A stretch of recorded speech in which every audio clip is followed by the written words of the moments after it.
আসসালামু আলাইকুম। আশা করি আছেন সব বালা। আলহামদুলিল্লাহ আমিও আছি আল্লাহর রহমতে বালা। তো আজকে আমরা যাইয়া আজিমগঞ্জ সুজানগরে একটা প্রীতি ফুটবল ম্যাচও খেলা দেখার লাগিয়া এবং কেন গিয়া কিতা কিতা করলাম খেনে গেলাম সব কিছু এই ভিডিওতে থাকবে, তাই পেজটা ফলো করবা, লাইক কমেন্ট শেয়ার করবা।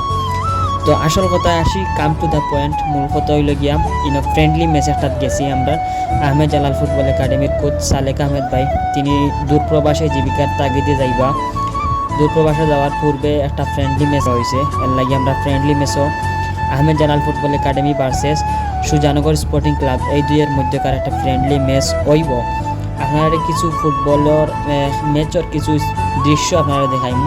এই মুহূর্তে দেখা তারা উভয় টিম মাঠের মধ্যে বেস্ট 11 নিয়ে অবস্থান নিচে গিয়া অল্প কিছু সময়ের ভিতরেই ম্যাচ পরিচালকের বাঁশির মাধ্যমে খেলাটা শুরু হইব। আসলে দুঃখজনক হলেও সত্য, জীবিকার তাগিদে এরকম অনেক ফুটবলার, অনেক বড় ভাই নিজেও এক সময় দায়িত্ব হইব জীবিকার তাগিদে। আমারও অলরেডি বিচার প্রসেসিং ও হাত চলের যদি খোদার হুকুম হয়ে যায়, তাইলে কিছুদিনের ভিতরে আমিও হয়তো বা যাইতাম কি পারি। তো যাই হোক, অনেক কথা কইলাম। দেন উভয় টিম প্রস্তুত, ম্যাচ পরিচালক রেফারিও প্রস্তুত, তিনি একটু দিক নির্দেশনা ধীরে সব উভয় টিমত প্লেয়ারে। তো কথা হইতে হইতে খেলাটা স্টার্ট হয়ে গেছে গিয়া, খেলা দেখতে পারা শুরু হয়েছে। আর এই ম্যাচের রেজাল্ট যদি হয়, উভয় দলে কিন্তু পালা খেলছে, সুযোগ পাইছে, কিন্তু কাজও লাগাইতে পারছে না।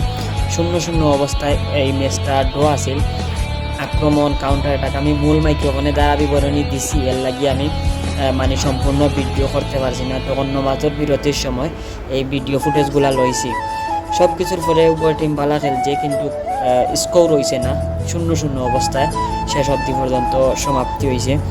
আর আমরা এই সালেক বাইরের সংবর্ধনা দিছিলাম, ক্রেস্ট দিয়া আমরা সংবর্ধনা দিছি, দিয়া আমরা পরে ম্যাচ শুরু হয়েছে। মূলত এই কথা আগে হইবার কথা আছিল, কিন্তু হয়েছি না। তো যাই হোক, না হইলে কিন্তু সেই মুহূর্তে হয়ে নিলাম। আর আমরা ম্যাচ শেষে আমরা সব নাস্তা টাস্তা করছিয়া আমরা সব আসলে আমরা উদ্দেশ্যে সালাম ভাইয়া কিছু কথা কইছেন। সালাম ভাই নাই বলতে এখন ফুটবলটা হারিয়ে যাইতো না। আরও ব্যাকআপ হিসাবে রাজু ভাই, শামসুল ভাই, টাইগার আমির ভাই, এরপরে ইস্তিয়াক শাকিল ভাই, এরা আসেন, এরা সবরে কাবার দিবা। আর সবে বড় ভাই আইনতরের সম্মান, এরকম মানে উপদেশ সবসময় যেভাবে দিয়া আইন ঠিক তেমনিভাবে আমরা দিছেন।